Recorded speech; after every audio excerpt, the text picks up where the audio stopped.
Good evening, everyone. You're all very, very welcome. My name is Nicola Mitchell, and this is John Farley, and we're part of the team here at Knockshrine. On behalf of Knockshrine and the Jesuit Centre for Faith and Justice, we are delighted that you could all join us for the first evening of our three-part webinar series called Called to Care. Called to Care invites us to look again at the margins of our society and at our own hearts. Across three thought-provoking evenings, we will explore prisons, politics and homelessness, not as a distant or abstract issue, but as urgent human realities that challenge our faith, our conscience and our shared responsibility. Tonight we begin by asking, who is forgotten behind prison walls? In the weeks ahead, we will reflect on what integrity looks like in public life and how we respond to the growing crisis of homelessness with charity alone or with justice. This series is rooted in reflection, compassion and courageous conversation. It is an opportunity to listen deeply, to question honestly and to imagine change boldly. We are not simply called to awareness, we are called to care. We are especially pleased to welcome our speakers this evening, Keith Adams and Father Peter McVerry. But before we begin, just a few practical notes. This session will last approximately 1 hour. Everyone will remain muted throughout to ensure good sound quality for our speakers. However, we warmly encourage your participation. You can submit questions at any time using the chat box, and we will leave time at the end to, bring any questions that you might have to the conversation. Thank you again for being here and for taking this time to reflect on what it truly means to be called to care. I will now hand you over to our speakers, Keith Adams and Father Peter McVerry.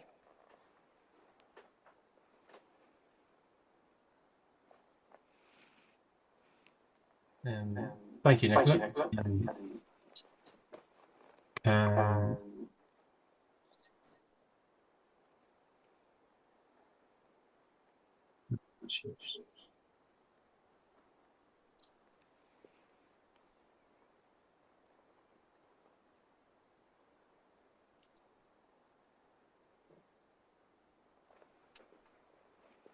Okay, everyone. Thank you very much for having us.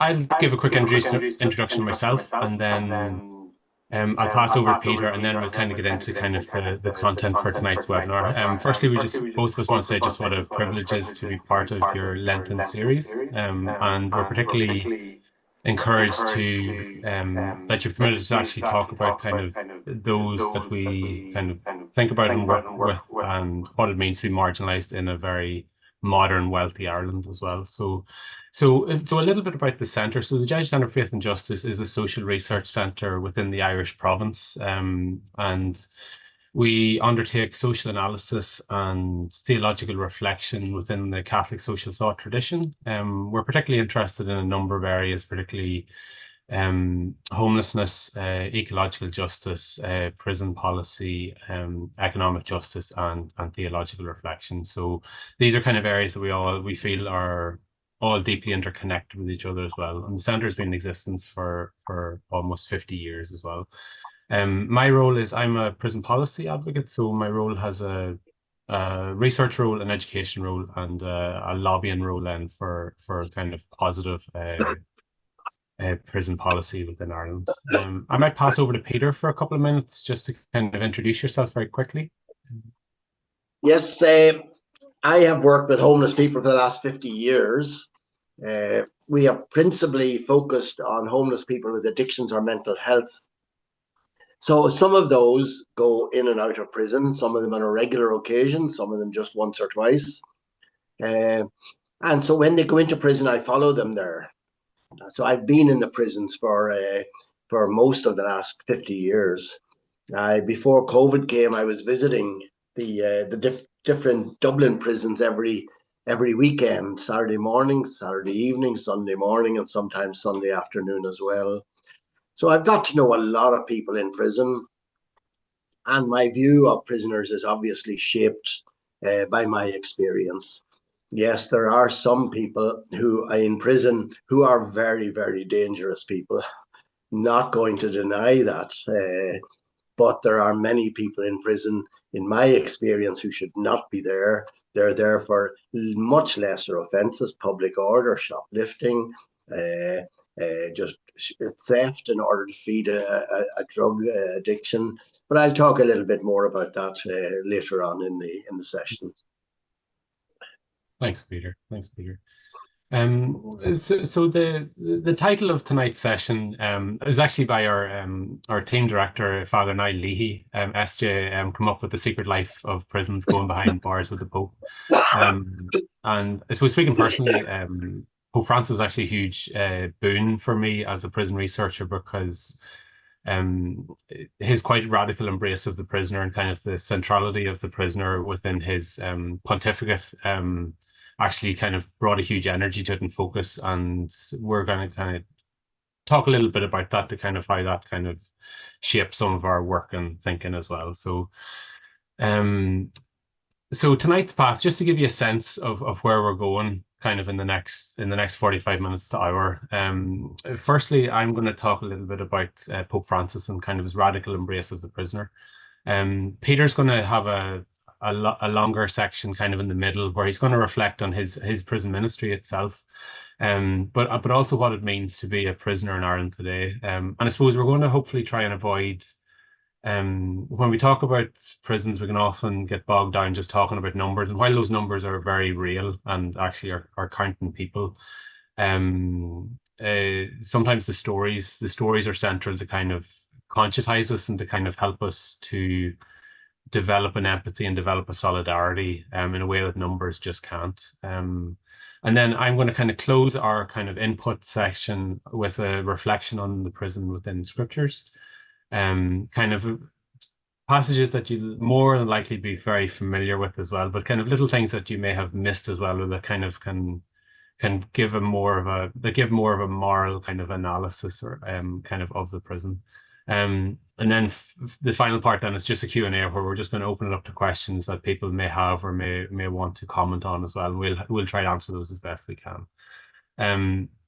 So firstly, my little part is I kind of have three kind of snapshots from Pope Francis's ministry, and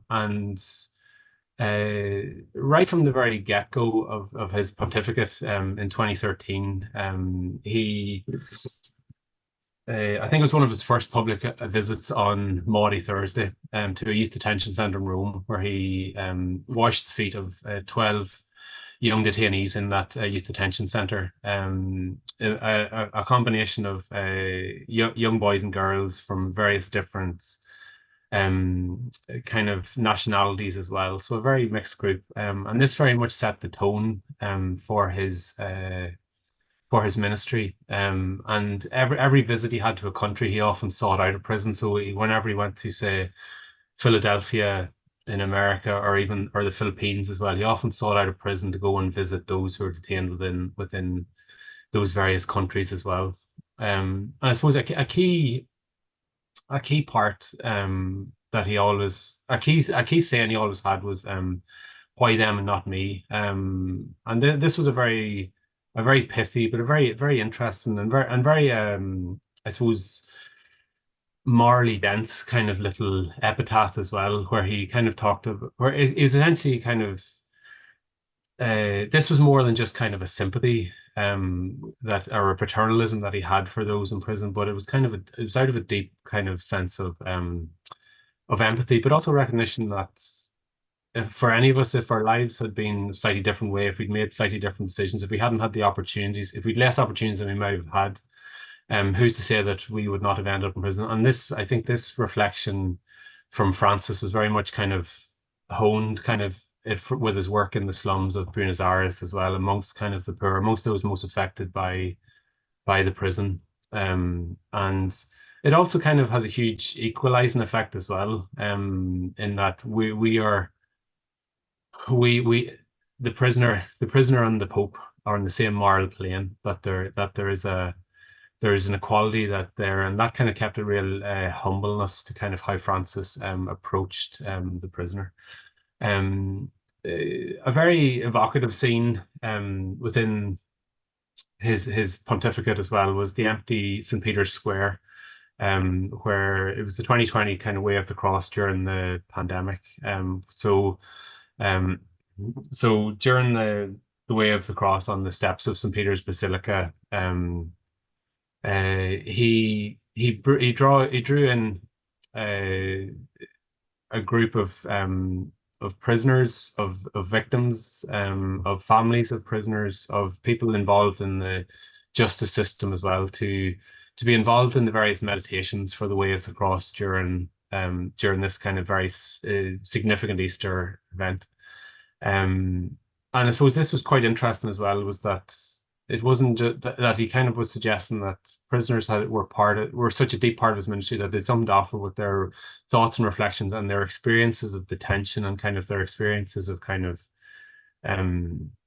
redemption and hope as well. And this little saying, or this little quote, came from a judge, actually, who there was also judges that a judge gave one of the meditations for the Stations of the Cross. And he said that true justice is only possible through mercy as well. That it's not just kind of true justice can't be solely found through retribution, but there also had to be mercy there as well. There had to be kind of a graciousness as well.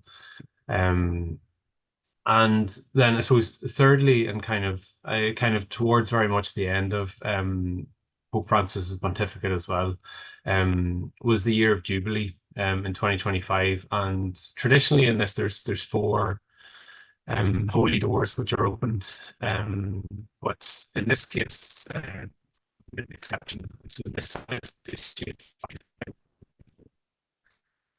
was in Rabbia prison, which is just outside Rome, and as part of the mass to celebrate this event in the year of Jubilee as well, that he kind of made the little point that Jesus never tires of forgiving, and kind of with the assumption that neither should we as well. So this is just to kind of hopefully kind of point, you may already be very familiar with, but this just kind of point out kind of the centrality of the prisoner to Francis' ministry, but also his embrace as well, and kind of what that meant for us. So I'm going to hand over to Peter now, and Peter's going to kind of have a reflection on his years of working with the men and women who are inside our places of detention in Ireland as well, and what that experience is like.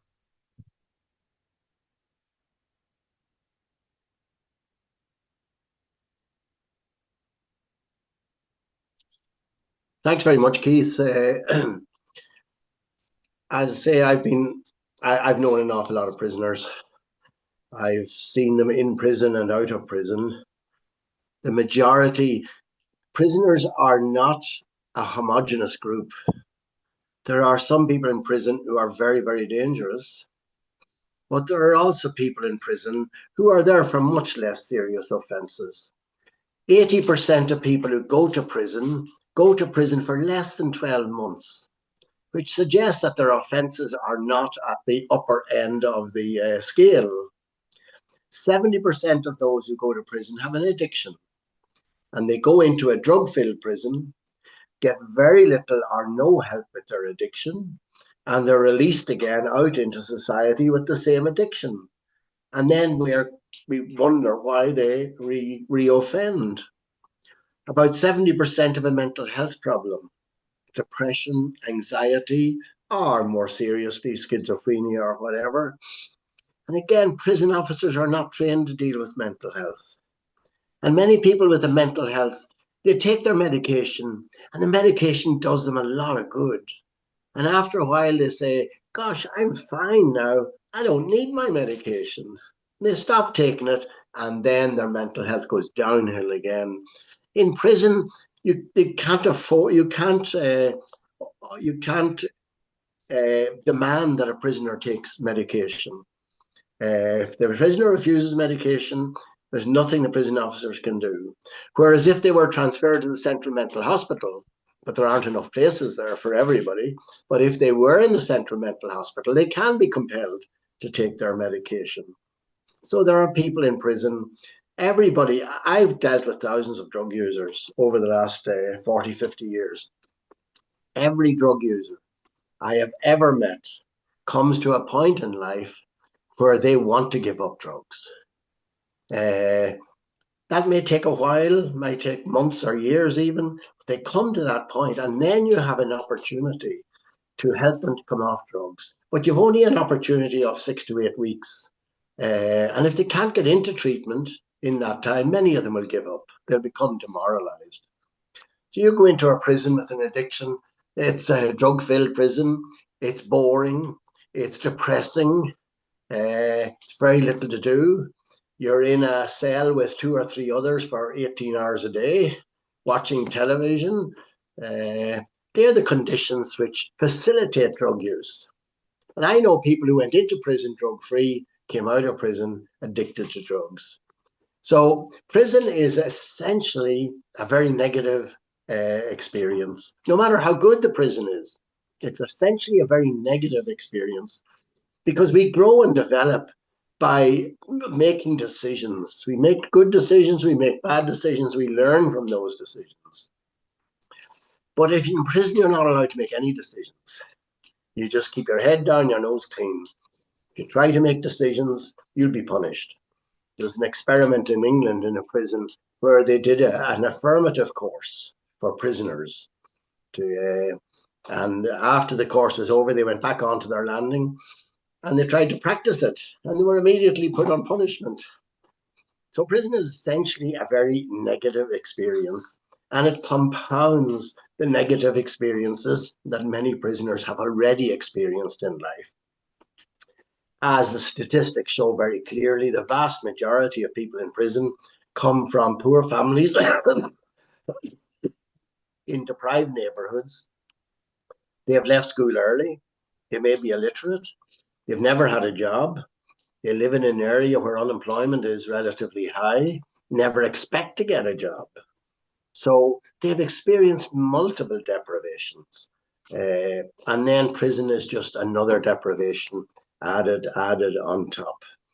I think what the message Pope Francis was giving us was, yes, you can condemn the crime, but you cannot condemn the criminal, because you don't know what's gone on in that person's life. And as Keith said, I often say, if I had grown up in the circumstances of those homeless people I work with have grown up, I'd be in prison, and they'd be here on this Zoom meeting talking about visiting me in prison. So why do people take drugs? The vast majority of people that I have encountered, they're not all the people, but the vast majority who take drugs to forget their very negative childhood experiences and to suppress the feelings that are associated with those experiences. And drugs work. Best thing ever. If you don't want to remember painful memories or feel painful feelings, the drugs blot out your memories, at least while you're under the influence of the drugs. And they mess up your feelings. And so it's the only thing that's the only way in which they can cope. So a lot of the people I deal with, they've suffered traumas in childhood, sometimes abuse, violence, neglect.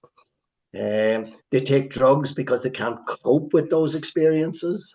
They have to rob to feed their drugs, and then we lock them up again.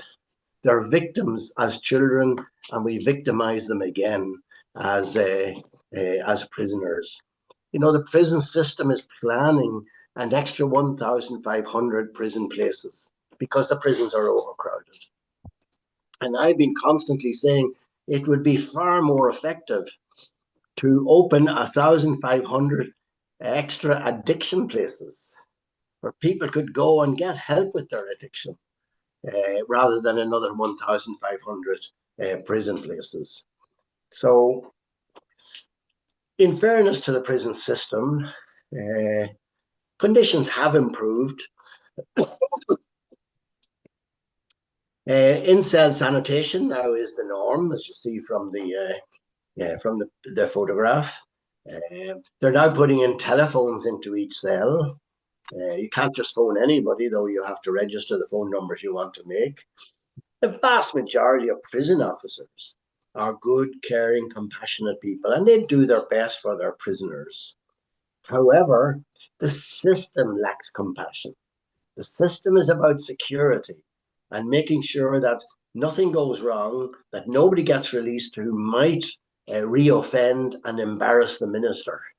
So the system is about security. and compassion can often get squeezed out despite the best efforts of the prison officers. You know, the stories that I have heard from people who go to prison are heartrending. I've dealt with an 11-year-old who was being sent out every night into prostitution by his parents in order to bring them back money for their drink. Now, how do you cope with that at 11 years of age? You cope by taking drugs. He took drugs, he robbed to pay for his drugs, he ended up doing 9 years in prison. 14-year-old who every time he went home, his mother slammed the door in his face, said, "Go away, you're not wanted here." He lived with us in our hostels for 4 years. When he was 18, he left us. He went to England, died in London from a drug overdose. They rang me and they said he'd go out and tell his parents. So I went out and I knocked on the door. His mother answered the door. And I said, "I'm here about Paddy." And she said, "Go away. I don't want to know." How do you cope with that at 14 years of age, growing up in a home where you're not wanted? Again, you cope by taking drugs. And so many of the people I deal with, they don't see any exit out of the life of deprivation that they have already experienced. They just don't, and they do give up crime. Many people do give up crime, and they might be in their 30s or early 40s. They do give up crime, and the reason they give up crime, they tell me, is because if they're a man, because they've got themselves a girlfriend and they don't want to lose her by spending years in jail. Or they've just had a child and they don't want their child coming up to visit them in prison week after week. Or they've been offered a job and they don't want to lose it. In other words, for the first time in their life, they had a reason not to go to jail. There was something there that they valued sufficiently to not rob or go to jail. So it's as Keith said, do not judge. There's a phrase in the gospel: "Do not judge, and you will not be judged." And I always read that as "Do not judge now, and then when you die and go before God, God won't judge you." But as Keith said, that's not what it means. What am I doing if I am judging one of those homeless people who are in prison? What I'm doing is actually judging myself. Because I know if I had been born into their circumstances, as I said, I would be exactly the same. So, prison is, while good things have improved in prison, the workshops are excellent, the schools are excellent, but the overcrowding makes it very, very difficult. Overcrowding means you're in a cell which isn't much bigger than a disabled parking space. And you're in that cell with 2 or 3 others for 18 hours a day watching television. That is dehumanizing. That is demoralizing. And because of the overcrowding, the number of people who can avail of the excellent workshops and school facilities is very limited. And so a prisoner might only be able to use the school one morning a week. So it's the overcrowding is the biggest problem in the prison system at the moment. And the other big problem is drugs. Drugs are just as easy to get drugs in prison as it is to get drugs outside prison. And it's the ingenuity involved in getting drugs into prison, often using drones. They use a drone. There's a net over the yards, but they have a drone and they drop a lighted material onto the net, which burns a hole. And when the hole is big enough, they drop the drugs. Now they're putting in metal screens over the yard, but there's little hook gaps in the metal screens to allow the air and the light in. And now they're using tiny the samples of drugs to get them through the little holes in the metal screens. So they are using drones to bring a drug to the prisoner's window, to the window of the cell that he's in. So the ingenuity in getting drugs into prison is enormous. If only that ingenuity was put to better use, these people would be well paid consultants. So basically, yeah, let's get a lot of the people out of prison who are there. People who have an addiction, many of them are in prison because they never got the chance to address their addiction. Many of those who have a mental health problem are in prison because they never got the proper mental health treatment that they need. And if you're poor and you have mental health problems, dual diagnosis, you can forget about treatment. You're not going to get it. The mental health services will say, no, your mental health is an addiction related, so go and deal with the addiction services. The addiction services will say, no, it's a basically underlying mental health problem, go to the mental health services, and you're passed from Billy to Jack. So many of those with mental health problems have not had adequate treatment while they're in the community. So I think we need to, the Whitaker report back in the 1980s is the best and most comprehensive evaluation of the prison system in Irish history. Now, it's a little bit out of date because there were no serious drug problems or violence associated with drugs back then. But the Whitaker Committee made a recommendation, which I think is valid today, that prison should be reserved for the people who commit violence or commit serious crimes against property. And if we did that, our prison system would drop by 2/3. As I say, 80% are in for less than 12 months. They haven't committed very serious offences, though I accept that the offence may not be very serious, but to the person who has been hurt by the offence, it is serious. If you come back and your house is burgled, yeah, that's pretty traumatic. But in the category of offences, it's not in the top tier. Despite the trauma it causes to the people who own the house. So we could clear out. The other thing we could do, in England, we have a quarter remission. If you get an 8-year sentence, you will serve 6 years. You get 25% remission. Now in England, they have 50% remission. And England is not a country whose penal policy we should be following because it's pretty disastrous. But if we increased our remission from 25% perhaps to 33%, we could release without any problem and without any serious danger to society, we could release hundreds and hundreds of prisoners immediately. And that would reduce the overcrowding and make prison a more humane and acceptable condition. I have no problem with people going to prison, provided that they are in prison in humane, dignified, and rehabilitative services. Sorry about the cough. That's so. Yeah, we need to radically reform the prison system, but we can't reform it while it is overcrowded and while many of the people who go in have an addiction, because they're just going to continue the addiction while in prison, and they're going to spread that addiction to other people. So I'm going to shut up there. I'm very happy to answer questions if anybody would like to eventually ask a question. Thank you very much, Peter. So the other thing, can I say the other thing? Go ahead, Peter. We demonize people in prison. These are criminals. But actually, most criminals are walking around on the street. You're passing them on the street every day. You know, only 22% of burglaries are detected. That means nearly 80% of burglaries and the people who commit them are walking around free. Only 24% of fraud crimes are detected. Only 20% of sexual offences are detected. Only 29% of theft offences are detected. And detected doesn't even mean somebody prosecuted. Detected just means the Gardaí know who the person was, but they may not have the evidence to charge them.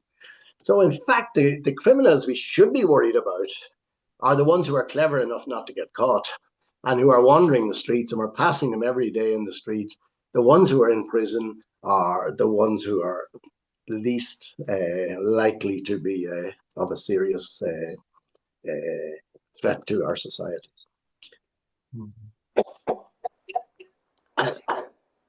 Okay, that's me finished for the moment. Thanks, Peter. Thanks, Peter.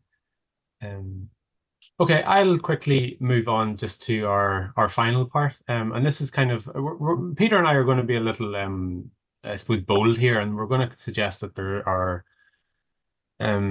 might be grounds within scriptures to kind of question the role of the prison and kind of the centrality of the prison within our society. So I suppose firstly there is within the messianic prophecy to Isaiah, within like 51 and 60, chapter 60, particularly 60, which is which says the Spirit of the Sovereign Lord is upon me, for the Lord has anointed me to bring good news to the poor. He sent me to comfort the brokenhearted and to proclaim that captives will be released and prisoners will be freed. And I think often there's kind of a sense that we limit that maybe to just spiritual captivity, when actually Scripture tends to be much more concerned with kind of the flesh and blood, the human world and the human experience as well. So from Isaiah, we very quickly move into Matthew 25, which is the last parable of Jesus' ministry. And I suppose this is very significant as well, in that there's a sacramental nature to the text, and that he's actually saying that as we encounter the prisoner, as we encounter those that are unfed, those that are homeless, those that are the stranger, that we encounter Jesus himself. I suppose interestingly, the place of Matthew 25 is very significant too, and that's the final parable that Jesus tells. So it's the last parable in the Gospels before Jesus' arrest. So he goes straight from telling this story of the sheep and the goats to the prison cell whenever he is arrested.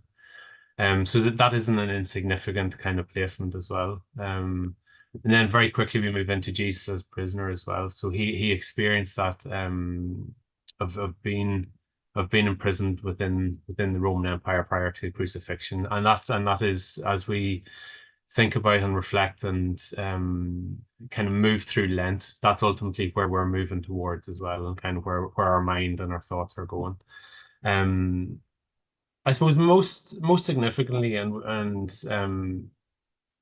I think that Acts 16, so the story of Paul and Silas in prison and the earthquake, is one of the most significant sections of Scripture that actually tell us something really, really important about prison, and kind of maybe how we're to approach it.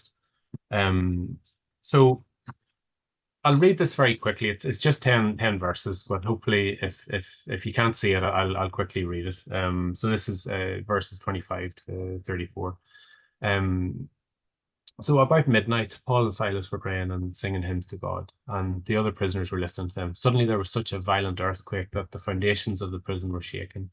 At once all the prison doors flew open and everyone's chains came loose. The jailer woke up, and when he saw the prison doors open, he drew his sword and was about to kill himself because he thought the prisoners had escaped. But Paul shouted, "Don't harm yourself, we're all here." The jailer called for lights, rushed in and fell trembling before Paul and Silas. He then brought them out and asked, "Sirs, what must I do to be saved?" They replied, "Believe in the Lord Jesus and you'll be saved, you and your household." Then they spoke the word of the Lord to him and all the others in the house. At that hour of the night, the jailer took them and washed their wounds. Then immediately he and all his household were baptized. The jailer brought them into his house and set a meal before them, and he was filled with joy because he'd come to believe in God and his whole household.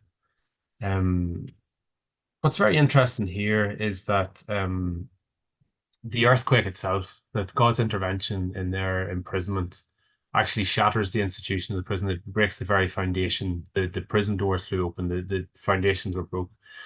And the idea of all the inmates being set free, that kind of draws back then to kind of the earlier parts that I alluded to in Isaiah, and also Luke 4, whenever Jesus came out of the desert and kind of and announced himself as well, whenever he fulfilled the prophecy of Isaiah 61. This is very much kind of the fulfillment of this kind of these kind of previous kind of considerations of the prison. But I suppose what's most interesting, and the one point I want to kind of draw to as well, is that that while on an easy reading of this, we might see that it's the prisoners are liberated as well. But what's interesting as well is to ask the question of who else is liberated here, and the jailer is also liberated as well. In that he becomes baptized, and that he actually has he binds the wounds of those in prison, and then he has a meal with them as well. So he's also liberated from his involvement in the institution of the prison. And then we also need to think about kind of what this maybe tells us, that we need to kind of also maybe give up kind of our instinct for punishment and our instinct for kind of institutionalizing and kind of locking away kind of cohorts of society and groups of society that we find kind of difficult or challenging to kind of think about, and to where they and to their and to kind of share the kind of the common goods of society as well. So because often we maybe think that we're the prisoners, but often in many facts we're the jailers, that our instinct is towards punishment as well. So just as a final thought, that we can also be imprisoned in our desire for punishment and revenge, that we maybe can skip over kind of the idea of mercy, and we maybe don't ask that question that's very central to Pope Francis's ministry, which was why them and not us. In that if things had been slightly different, that there's no reason that it's not us in prison instead of others. So this is kind of just our reflection. Have you anything else you'd like to add, Peter, before I hand back to Nicola and John? Yeah, I just tell the story, that 11-year-old that I was talking about, who was sent out into prostitution. And I asked myself, how does God see that 11-year-old? And I'd have to say that God must have a really big compassion for him, and a really big welcome for him if he if he died and went before God because of what he had suffered. Then I look at a 21-year-old who's out robbing to feed their drug habit. And I ask the question, how does God see the 21-year-old? And I'd have to say God must want justice for the 21-year-old. Now, my problem is if the 11-year-old and the 21-year-old are the same person, in our time separated by 10 years, but to God in eternity simultaneously present, how does God reconcile compassion for the 11-year-old and justice for the victims of the 21-year-old? And the only way I can reconcile them is to say that the fulfillment of God's justice is forgiveness. And that's what we all experience. We are forgiven again and again and again. When we offend against God, God doesn't get his own back on us. God doesn't punish us. God forgives us. So the fulfillment of God's justice is forgiveness. Now, forgiveness doesn't mean we forget about what the harm that somebody has done. It doesn't mean we pretend that it didn't happen or that it wasn't serious. But forgiveness means that we don't take revenge. We don't take revenge on the person who has hurt us. That's great.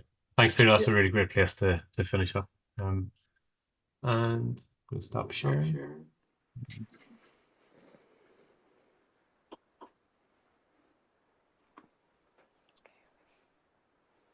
Okay, so thank you so much to both of you for your thought-provoking presentations. I'm going to hand over to John, who is collecting questions at the minute from everybody who has joined us tonight.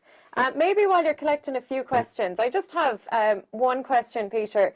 The story you told about the 11-year-old boy, you spoke about how prisoners or people avoid going to prison when they get a girlfriend, or, almost that they have a sense of purpose in life. But that 11-year-old in that situation, like in such an awful situation, you just wonder, like, where is hope and purpose possible in a situation like that when all they're met with is people turning their backs, including their families? You spoke about how when they go to get help with their addiction, they're told it's a mental health problem. When they go to get help with their mental health, they're told it's an addiction problem. How can a person even attempt to gain a sense of purpose in that situation? I always think they need somebody. One person is enough. One person they can lean on, and who can walk with them when they're going through this, is enough to try and help them get through the difficulties. So the system may not support them, but individuals can support them, and that's a question for all of us. And there's a question up there, if I could respond to it. You know, how if we find forgiveness difficult, what do we do? I think we have a mistaken understanding of forgiveness. Forgiveness, if somebody has hurt us, forgiveness doesn't mean that we don't feel angry, that we don't feel that that there should be some recompense. Forgiveness is not about feelings. Forgiveness is about actions, not feelings. So if somebody has hurt me, if somebody has hurt me, I can feel terribly angry at them. No problem. But the example I'd use is if that person fell on the street in front of me and broke his leg or her leg, would I pass by and say, F you, or would I call an ambulance? Forgiveness is about actions, not about feelings. We can feel angry, we can feel all sorts of feelings about the person, but are we going to help that person if that person is in difficulties? We can call an ambulance and then we go off cursing them again. That's okay.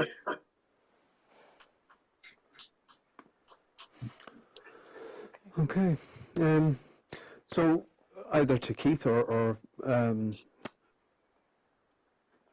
Father Peter, Mary has asked a question in there. How are the spiritual needs of prisoners met within the prison system? Well, there's a chaplain in each prison, several chaplains. And in my experience, the vast majority of them are excellent people, excellent. And they do their absolute best for prisoners. And they are the caring side of prison. Yes, prison officers can be very caring, but the chaplains have a professional caring role in the prison, and they make a huge difference to prisoners. When a prisoner is bereaved, it's the chaplain will go down and spend a lot of time with them. If there's a difficulty with a prisoner and his family, the chaplain will make the phone calls and try and reconcile the person with the family. The chaplains are vital people within the system, and without the chaplains, the system would become very stony and very just the level of compassion wouldn't be there. So the spiritual needs, some of them go to mass, but I think some of them might go to mass because there's nothing else to do. But a good few go to mass. I say mass in Wheatfield Prison every Sunday. I've been doing that for the last 27 years. And you get a lot of prisoners who come. Some of them are very regular prisoners who come, and they appreciate it. And what they appreciate most of all is not so much the mass. What they appreciate is that I go there every Sunday to say mass for them. And they really do appreciate that. And after mass, someone will come up, they'll talk to me, and they'll ask me, can you get me into accommodation when I get out? Or how do I go about getting drug treatment? But again, it comes back to the fact that, people in that deprived situation need somebody to walk with them and support them, even when things are going wrong. I'm often accused by people, because I'm working with drug users and people who rob. And they're saying to me, some people, you're as bad as they are. You should be giving out to them, telling them what they're doing is wrong.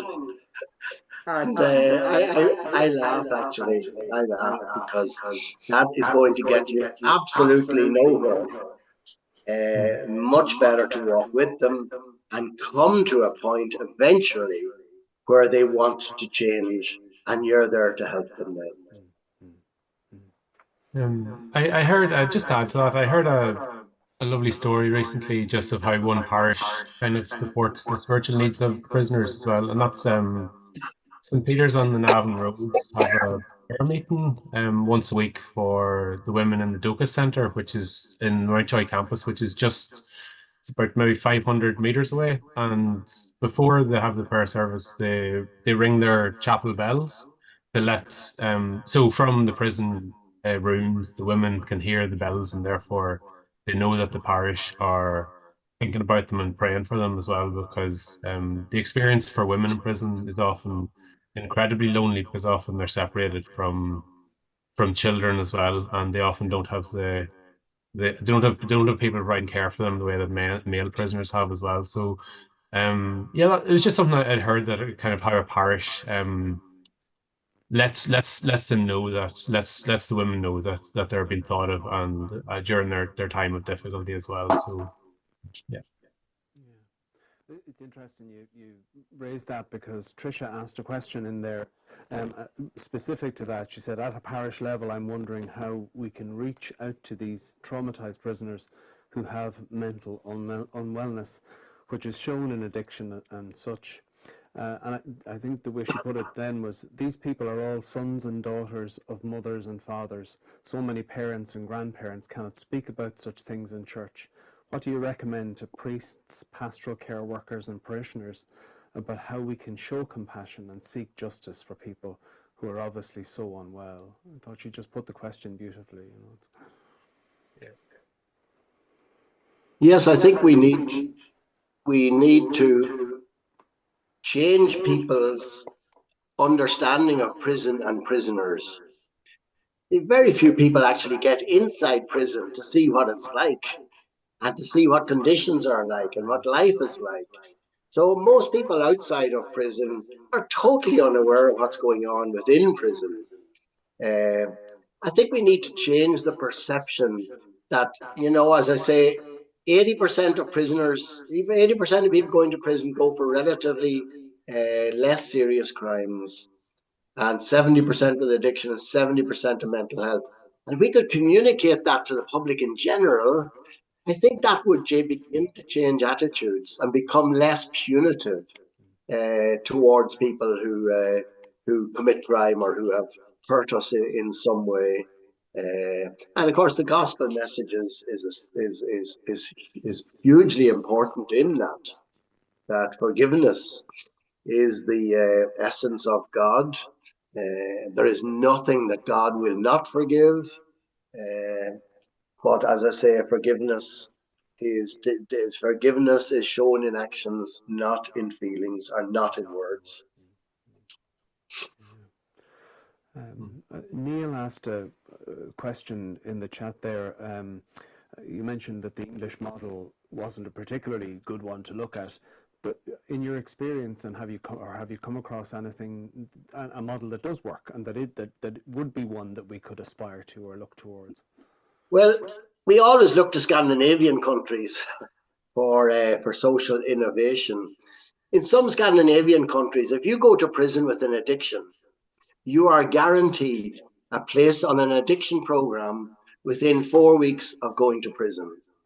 Now, that makes sense to me, because everybody I know in prison with an addiction would love to use their time in prison to address their addiction. But we have 9 or 10 beds in the prison service for people to address their addiction. A prison service with 5,500 prisoners, and we've 9 or 10 beds. I say Mass in Wheatfield Prison. I've often said this. There's the old part of Wheatfield Prison, there's 2 units. There's an upstairs and a downstairs. And on each upstairs and downstairs, there are 20 landings with 16 cells on each. The downstairs part, that's 320 prisoners. Downstairs part would be ideal for a drug detox service, and the upstairs part then ideal for a drug treatment service after you have detoxed. Interesting that In the 1977 Misuse of Drugs Act, and drugs weren't even a problem in Ireland in 1977, one far-sighted civil servant put in a provision where a judge could send somebody to a custodial drug treatment centre. That means they're still locked up, but they're in a custodial drug treatment centre. And here we are 50 years later, no such custodial drug treatment centre exists. I think that's a scandal, and it's a real failure for the majority of people in addiction who go into prison. Thanks, Father Peter. Yeah, Suzanne asked another question. It was kind of an assumption, but there's a question in it, I guess. In the case of that 11-year-old, there seems to be a real absence of other services that support that young person. So, for example, where are the guards? Where are TUSLA? Where are all those sorts of services that can prevent that to happen, or are they on board, or does it not only show flaws in the prison system but in the system overall, the support system? Oh, it very much shows flaws in the overall system. That mightn't happen today as much because TUSLA is there. Anybody who's under 18 who's at risk, TUSLA isn't perfect, but nevertheless, TUSLA will try and do their best for somebody like that. We'll take them out of the family home. We'll put them into a good foster home or good. What we've seen, and we see every week in the newspapers, we see the flaws in TUSLA. They don't have enough places. But anyway, it's less likely to happen today that an 11-year-old could continue that lifestyle for very long. But it's true that what we, Finland has virtually abolished homelessness. And how did they do it? Well, first, they provided apartments for homeless people. We do that as well.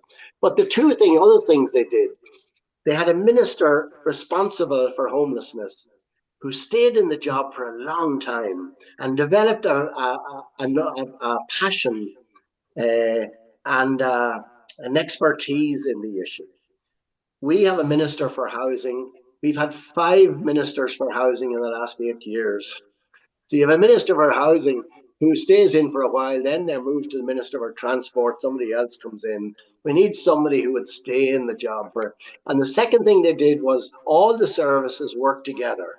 The prison service, the housing services, the Department of Social Welfare, the addiction services, the mental health services, they all work very closely together to ensure that nobody would fall through the cracks. Now, if you can get the statutory services in Ireland to work together, you'll win the Nobel Peace Prize. So we need, it's everybody's in their own silos doing their own thing, and people get lost in the transition between them. But I think one thing that's useful to add to that as well is that prison can often be the social catch-all for people that maybe, because Peter mentioned earlier, there's often kind of very complex cases where people maybe have multiple diagnoses, so there might be addiction and kind of mental health issues, kind of, and that combined can be complex. So people can tend to fall through the gaps, but prison is the one place where if a judge sends someone to prison, the prison has to accept them. So therefore, there's no waiting list for a prison. And I suppose a lot of your kind of listeners would have probably seen the RTE kind of documentary on kind of the people waiting for the central mental hospital that are being kept in prison. So people with very, very kind of deep and intense kind of psychotic kind of needs and illnesses as well. But a totally inappropriate placement as well, where they just can't receive the care they need, but they still languish within prison as well. So that's often the challenging part, that prison, while it serves that kind of I suppose punishment aspect or of kind of judgments, it also kind of catches people who'll never actually be on trial either. So that can be a concern. Yeah, most of the people I know who go to prison have been punished by life long before they ever go into prison. So punishment is not appropriate. Okay, well, that brings all our questions, I think, John. We've come to the end of all of them. On behalf of everybody, may I really, really thank you sincerely, Keith and Father Peter, for taking the time to be with us and sharing your experiences and your thoughts. I think everyone will agree there's a lot to take away and to reflect on and to think about, and really, you know, ask ourselves, can we do more? We're called to care, but we're called to actually take action on these things in places that we can. So thank you so much. Thanks to everybody who joined us here tonight. Our next session is on faith and politics, and that's with Kevin Hargadon, and that's taking place on March 18th. So it is through the same link that you received and joined us tonight. So you just re-enter through that link, and please feel free to share it with as many people as you can. So we'll see you all back on the 18th. Good night and God bless. Take care, everybody. Bye.